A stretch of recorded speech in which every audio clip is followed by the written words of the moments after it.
Thank you, Warden. Out here we like to say Twin Day because Twin Day means let's go! Jambo, everyone. Good morning. My name is Allie. I'll be your safari guide on the Harambe Wildlife Reserve today. For everyone's safety, we do need to stay fully seated at all times. Good morning. Make sure if you have any smaller ones back there, they are welcome to sit either on your lap or that seat next to you. We just can't stand up and change spots from the left to the right hand side of the truck. Not to worry though, no matter where you're seated, you are going to get some terrific animal views out here this morning. And please keep your hands, arms, feet, and legs inside the truck at all times as well. Now, if you look above your heads, you'll see that animal spotting guide. Those are some of the animals that we can expect to find out here on the reserve. We may or may not see all of them today due to different sleeping habits and migration patterns, but we do usually have really good luck. And one of the things we can do to increase our luck is we want to avoid shouting or yelling or trying to call the animals over to us. That actually has the opposite effect most often and scares them further away from the truck. Plus, we want to be respectful to the animals as we drive through their home environment today. So we'll go ahead and get started. The first area of our reserve that we'll be driving through is called the Little Ituri Forest. On the left-hand side, there are two saddle-billed stork hanging out up there. Those are the black and white birds with the colorful bills. The saddle-billed stork stands about 3 to 5 feet tall, and they grow wingspans of up to 9 feet wide. On the right-hand side of the truck, you'll see the okapi. There are two of them over there. It kind of looks like they are wearing zebra pants on their legs. They're not actually related to the zebra, though. Their closest relative is actually going to be the giraffe. And one of the features that they share in common with giraffe is an extremely long tongue, long enough even that the okapi can lick their own eyeballs with that long tongue if they want to. They are native to a really small part of the Congo in Africa. We didn't discover them in the Western world till about 1901. On the left-hand side, you'll see the black rhino back there. The black rhino is one of the smallest rhino species. They weigh about 1,000 pounds for females. Males weigh up to 3,000 pounds. They tend to be pretty reclusive. The black rhino typically spends most of its time on its own. On the right-hand side, there was a greater kudu back there. We're going to see another one on the right, a little bit closer, and then the bongo are further back there as well. These are both forest antelope species. The bongo have more of an orange base coat color. The greater kudu is a little more tan. But they both have that white striping pattern that they use to camouflage and blend in with the trees. Both the male and female bongo will grow those horns that you might have seen on top of their heads. They use those horns as a really useful tool to cut through the underbrush of the forest. We are going to make our way onward to the Safi River. The Safi River is home to hippo. They might be up on the bank of the river since it's a little bit cooler of a morning today, or they could be under the water, so we'll be looking both places for them.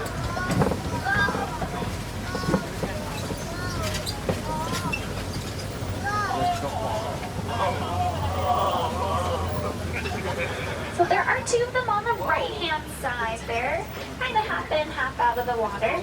There will likely be a lot more just up ahead and a better spot where I can stop for you all. When hippos are underwater, they can hold their breath for an average of 8 minutes at a time.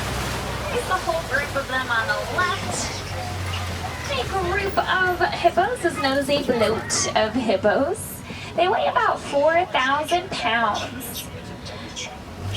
And just as a reminder, we do have to stay fully seated at all times. Again, that's for your safety since we're driving over these pretty rough and bumpy roads. I don't want anybody to fall down or get hurt while we're out here on the reserve today. Those large gray and white birds in the center of the island are called pinchback pelicans. The pinchback pelican gets its name from the pink spot that develops on their backs during the mating season.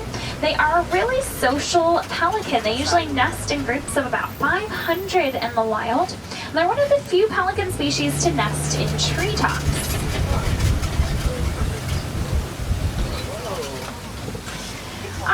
next, you'll also see the Nile crocodile, the top predator animal of the river. So you'll see they have those very large jaws at the front of their faces. They can use those to capture prey even bigger than themselves. They themselves are quite large, weighing about 500 pounds and typically growing to be about 16 feet in length. They do have sensory organs all over their bodies, so Nile crocodile are able to detect motion in the water nearby to them. So if there is an animal that happens to wander a little too closely to them, they will be pretty quick to snap up on that opportunity. We are making our way out of the river and next to the savanna. The savanna is the largest area of land that we have dedicated on this entire reserve. And the reason that it's the largest area of land here is it is home to our largest species of animals like the giraffe, the elephants, and also the white rhino. Savannas are going to form in places on our planet where there's not quite enough rainfall consistently throughout the year to support a rainforest ecosystem. However, it's also not dry enough throughout the year to support a desert ecosystem. So the savanna is kind of a middle ground between those two extremes. The two primary weather seasons on the savanna are going to be the dry season and the rainy season. Now right away we'll see the giraffe out here this morning. The tallest animal in the world. Adults stand about 20 feet in height. Babies stand about 6 feet tall at their birth. And we'll see a whole group of them there in the middle, which is known as a tower of giraffe. A pretty good name for them since they tower over every other animal with their very impressive height. Most of them are eating out here this morning, which is not surprising at all. It's not just because it's breakfast time. They eat about 18 hours each and every day.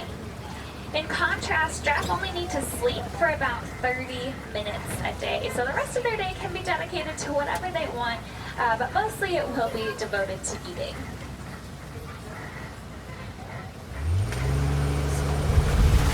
On the left-hand side of the truck, we'll be looking for African wild dog. It looks like they're sleeping very close to us here, kind of huddled together.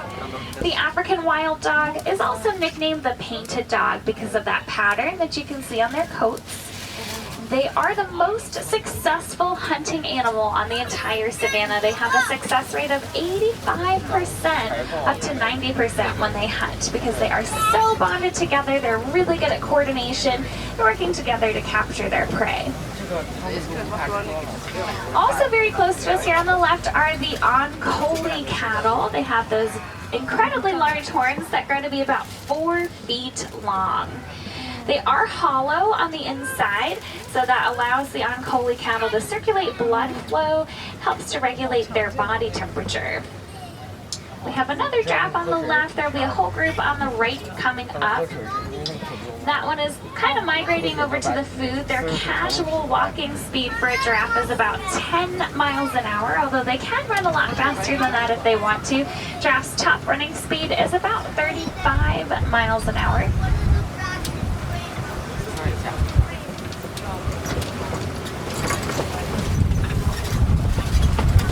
So the whole tower, including our baby giraffe, will be on the right-hand side, and you can see that baby is quite a bit shorter than the other group.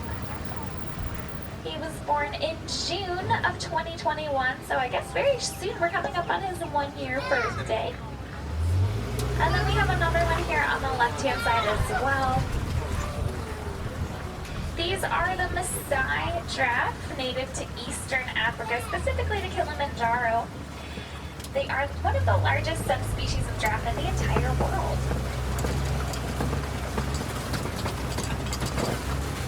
Another giraffe on the right-hand side here. Behind it, you'll see the wildebeest, the gray-colored animals, which is a migratory species. They spend most of their time traveling from place to place. They are able to fully stand and fully run within just about 15 minutes of their birth in order to keep up with the rest of the herd.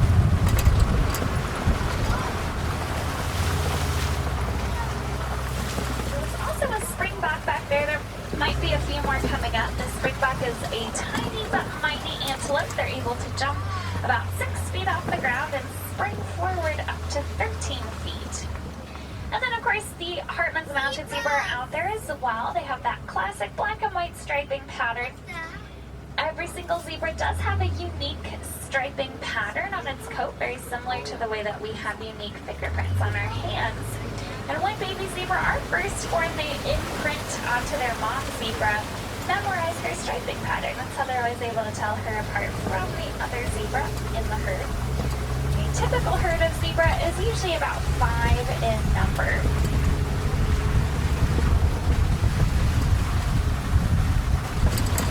The savanna is a pretty unique area on our planet. It's one of the few places that it's pretty common to find lots of different species of animals sharing the same territory together. That's because those prey groups of animals like to migrate together across the savanna in larger groups. Gives them a little more safety and protection as they migrate while they're closely followed behind by the predator animals. On the right-hand side, you're going to see 2 African elephants. They are the largest animal in our care out here on the reserve, with males weighing about 14,000 pounds. They eat about 300 pounds of food each and every day. They're going to drink about 45 gallons of water. On the left-hand side, you'll see the mandrill monkeys. There's a whole group of them in there on the left, a few more under the canopy of trees as well. They have bright blue and bright red markings on their faces and behinds, just like Rafiki from the movie The Lion King. Both the male and females will have that blue and red coloration, though it does tend to be a little bit brighter on the male mandrills. Male mandrills can weigh up to 100 pounds, so they're among the largest of all the monkey species in the world. We are going to make our way for additional elephant territory just up ahead, so we might get the opportunity to see a whole herd of elephants. We'll certainly keep our eyes peeled for them. Male elephants tend to be a lot more solitary than the females. They usually like to kind of do their own thing out there in the wild. Females are incredibly social, though. They like to live in large herds together. They are matriarchal in nature, so that means for elephants they have one lead female elephant in charge of guiding and directing those herds to food and water sources. She is known as the matriarch. In the wild, elephants have lost a significant amount of their territory. That's mostly due to us humans mining coltan and destroying their homes, unfortunately. We mostly use coltan for electronic production, so one very easy and really helpful thing that we can do is just recycle our old electronics, which will really help to put more coltan back into circulation. That cuts back on the need to mine it. There are a couple more elephants here on the left-hand side. They have pretty sensitive skin, so a lot of times elephants will use dirt or mud as a natural sunscreen. These are African elephants, so their ears are quite a bit larger than their Asian elephant cousins.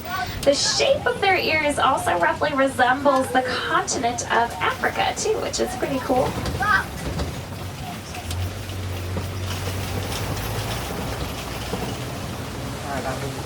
These large trees, there are 2 on the right and then one more on the left-hand side as well. They are known as the baobab tree, also nicknamed the tree of life, because of their ability to store life-giving water, gallons of water, inside of those very thick tree trunks.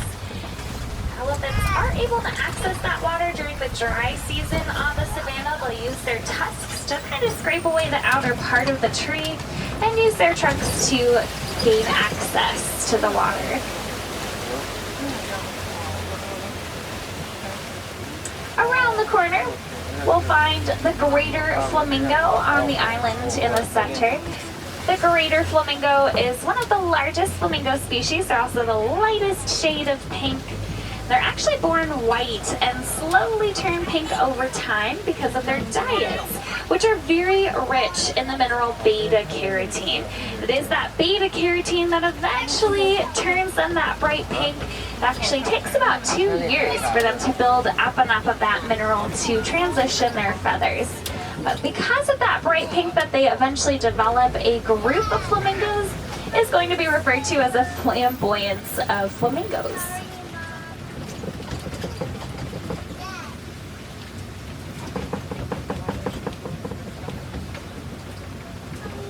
We are crossing over to our eastern savanna. We are going to get to see a baby white rhino today. It's on the left-hand side with Mom. They're playing in the mud, which is really cute.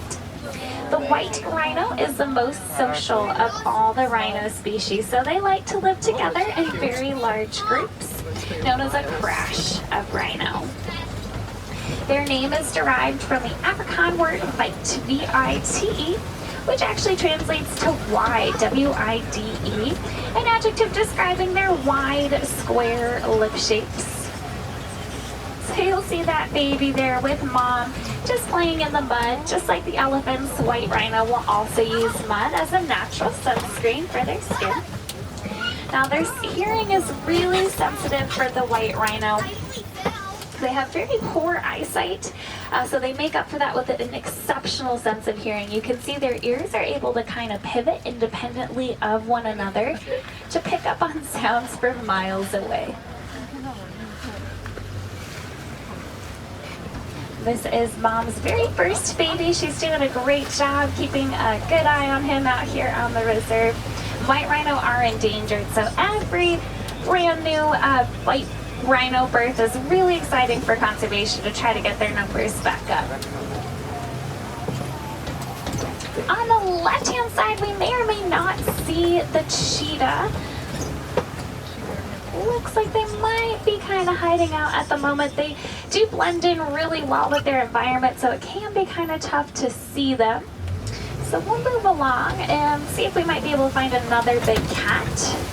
We're coming up to a large group of rocks known as Copy Rock.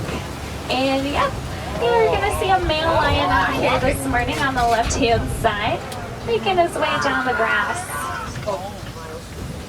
Now I can tell that this is a male because of that large mane around his face. And a male lion's mane can weigh up to 45 pounds for the lions. There's going to be some lionesses around the other side as well. The lionesses, the female lions, are in charge of all of the hunting for the pride. The males just stay back to protect the cubs and the rest of the pride, while the females run out and catch everybody's dinner. They are nocturnal animals, meaning lions sleep 16 up to 20 hours each and every single day. Their roars can be heard from about 5 miles away in order to keep track of the other lions in the pride. And the pride of lions can consist of up to 40 lions in number.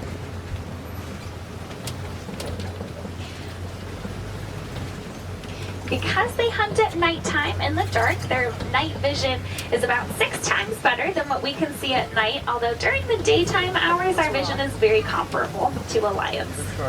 He's just kind of following our trek here. We're getting some great lion views this morning.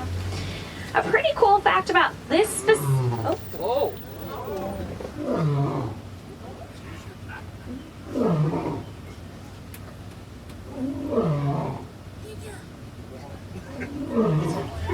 Always a great way to start the day here at Animal Kingdom for sure. But what I was going to say about that lion is he was the model that they used for Simba in the newest Lion King movie.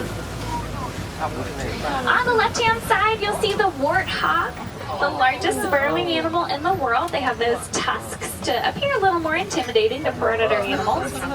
And then we'll also come around to find these ostriches here on the right-hand side. The ostrich is the largest flightless bird in the entire world. They do have wings and feathers. They just can't actually use those wings or those feathers to fly. Their eggs are on the ground as well. Their eggs weigh about 3 pounds each, the equivalent of about 2 dozen chicken eggs. These are all female ostriches, which I can tell by their color of their feathers, that light brown. Male ostriches tend to have much darker gray colored feathers.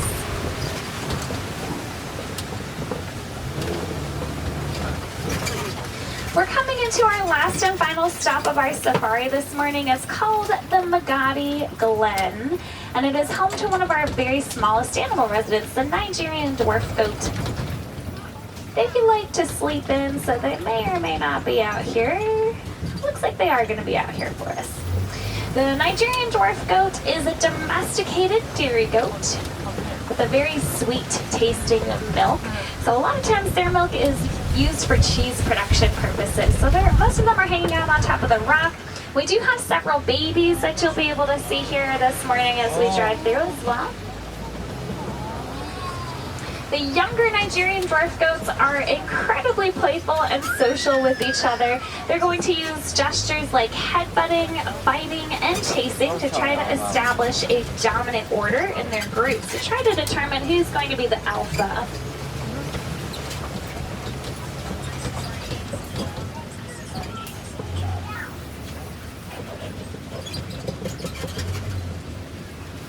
We are going to make our way out of the reserve at this time and head back to the unloading area, but thank you so much for your time and attention choosing to come out on safaris today. I really hope that you had fun and that you learned a new animal fact or two. That's always my hope for you.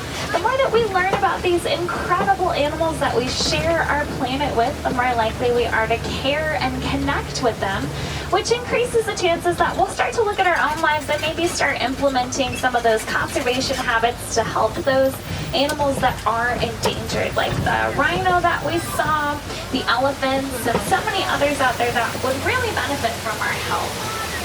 Now, if you would like to find some more animals in the park today, I highly encourage you to check out the Gorilla Falls Exploration Trail. It is right outside of our attraction exit, and that is where you'll find some underwater views of the hippos. They have meerkats, monkeys, birds, grabby zebra, and of course the gorillas will be over along that trail. For any wilderness explorer scouts who might be aboard the truck today, if you would like to earn your badge for safaris, you are going to need to know the name of our truck today, which has been the Simba 1, S-I-M-B-A, and the number 1. Now here in Harambe, when we part ways, we like to say Kwa Harini because it means go well. It's our version of goodbye. So Kwa Harini, my friends, I do hope that you go very well indeed. Got just a little bit wild out there too. And once again, my name has been Allie. It was a pleasure driving you around the reserve this morning. You were a fantastic group. Thanks so much for hanging out with me, and I hope you have a wonderful rest of your day out here at Disney's Animal Kingdom.